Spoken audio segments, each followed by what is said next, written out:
আসসালামু আলাইকুম, কী অবস্থা সবার? আমি রাসেল। তো আমাদের বাসায় যে ফিলব্যাক মুরগিটা আছে, যেটাকে অনেকে হেজা মুরগি নামে জানেন, এর ফেদারগুলো সব উল্টো থাকে।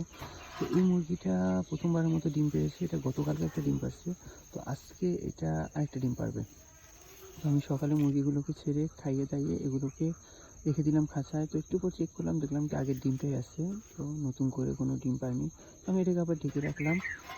তো আমি আধা ঘন্টা থেকে একটু বেশি সময় পর আবার আসলাম। তো এসে দেখলাম আলহামদুলিল্লাহ সে তার দ্বিতীয় ডিমটা পেড়েছে। তো আসলে খুব ভালো লাগে যখন মুরগি যখন নিজের পছন্দের মুরগিগুলো করে যখন ডিম পাড়ে, খুবই ভালো লাগে। আর এই হেজা মুরগিটা আমার খুবই পছন্দের, খুবই পছন্দের। ও খুবই মিশুক একটা মুরগি। ও সবসময় আমি যখন ডাক দেবো আমার হাতে চলে আসে এবং পাশে বসে থাকে। আর এটা হলো আমার বাসার সর্বপ্রথম মুরগি। এরপরেও যেগুলো আছে সেগুলো কিন্তু ওর আগে ডিম পাড়ছে, কিন্তু ও পরে ডিম পাড়ছে। তো এই হলো আমার ভিডিও। তো সবাই দোয়া করবেন আমার মুরগিগুলোর জন্য।